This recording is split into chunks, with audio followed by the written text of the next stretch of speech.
To find out more about what millennials think about these predictions, I've had the cheek to invite myself to the flat of 20-something social media entrepreneur Shen Wenxing and her friends.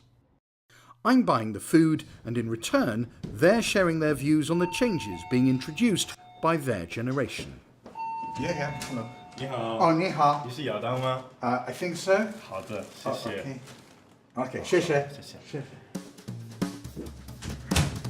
So as I took over Shen Wenxing's apartment and laid out the takeaway, the guests arrived just in time and even had the grace to laugh at a random joke of mine. So, I'm really interested in what you think defines your millennial generation, how you're different from previous generations. I think our generation is defined by our willingness and ability and desire to express ourselves. So I do think we focus quite a bit on ourselves, and we're not shy about sharing it. Selfish? I don't think so, actually. I think there's a line between being individualistic and being selfish. I think you can be very individualistic, but also care about people, the immediate people around you. We might not care about a bigger society, but I definitely do feel like the friends around me care about each other and care about creating a better impact on the people who's immediate around you. I think what defines us is the word paradox, because a lot of us have been exposed to like Western culture, like try to learn to express ourselves and all that kind of stuff. But we also, basically we're Chinese, there's a lot of like culture thing we have to follow, like family, responsibility, all that kind of stuff. So I'm like, kind of feel like caught in between. Not like the previous generation, we feel more pressured. And also maybe from my parents' generation, the reality and their expectations kind of aligned. So they just have to work hard and achieve whatever they want. But for us, we always aim really high and see the reality isn't always what we expected.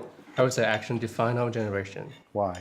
Because we have more access to achieve our goals and we are more willing to express ourselves.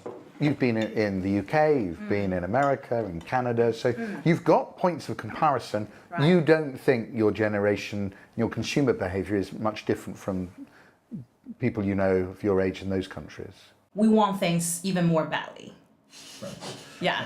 Okay, you want the same things, but you want them more. Yeah, we want more. We want a lot of them, and we want the good stuff. How do you say cheers? Ganbei. Ganbei. Ganbei. Ganbei. And the good stuff those millennials want is luxury. Chinese are by far the largest spenders in luxury goods globally, both buying domestically as well as buying overseas. 1/3 of the luxury spend in China comes from the post-80s, which is typically referred to as the millennial consumers. That is a large part of the consumption and very different compared to what you would see in other parts of the world. What's also strikingly different is that even when buying luxury, millennials are doing it online. I think millennials today shop very differently than their predecessors. They are very tech savvy, in particular in China. So they're doing a lot of research online prior to coming into store. And/or if they're in store, they capture that data. They may not buy on site. They may also buy on site, but they capture that data and they bring it home with them. And perhaps at the end of the night, they buy it online. But it's not just luxury that this expanding market is looking for. In a country of nearly 1.4 billion people, millennials are looking for products that help them stand out from the crowd. I think the Chinese consumer wants to basically, for example, buy limited editions. I think limited edition is a perfect example. You see that if you wander through the streets in Shanghai, if you go through the shopping malls, you see people queuing in front of stores. Why are they queuing in front of stores? Very clear. The store basically offers a certain limited edition. Only 1,000 people can buy the specific, basically, pens or shirt or whatever it is. And that's what the Chinese consumers really want. It's ironic that one of the world's largest communist countries is actually responsible for one of history's greatest capitalist success stories. One sign of its continuing commitment to entrepreneurship is that the local authorities in Hangzhou have created Dreamtown, a business incubator campus. Li Jie is the woman charged with helping millennials turn those dreams into reality. There are 7 million university graduates each year in China. Li Ji is helping turn as many as possible into entrepreneurs. 其实我们觉得中国的年轻人是充满着朝气，然后又开放、包容，更加愿意接受新的事物，很具有创新、创业精神的一代。我们现在周围很多的一些中国现在涌现出来非常具有名气的互联网的公司，例如滴滴这类的型的公司，其实他们的领衔人、发起人、创始人，应该说都是非常年轻的。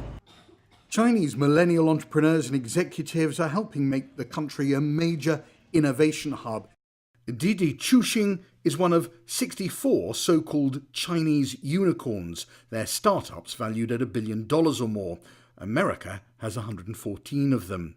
China is no longer just a place of cheap manufacturing. But old stereotypes persist, much to many people's annoyance. 应该说，可能世界上很多的地方对于中国的认识，从我们自己个人的角度来说，还不是非常的了解，没觉得习惯。我是觉得这个是很正常，因为不了解，所以自然而然就可能会局限在原来的一些传统的思想观念里面。One company which spun out of the university is Naptime. I turned up at their offices to discover every single one of them was taking a nap. There's nothing like living the company motto, I suppose. The product claims to monitor your brainwaves and match them to suitable music to encourage a power nap. It then revives you when it feels you've had enough. So I napped whilst he monitored my brainwaves. What should do? I think he was a little confused, but nonetheless. 我们现在可以看到它的脑电波逐渐的向低频成分去靠拢。它的低频成分越来越多的话，证明它越来越接近于深度的睡眠。那么当它进入深度睡眠的时候，我们的产品会把它智能唤醒，这样它醒来之后可能就会更加的精神焕发。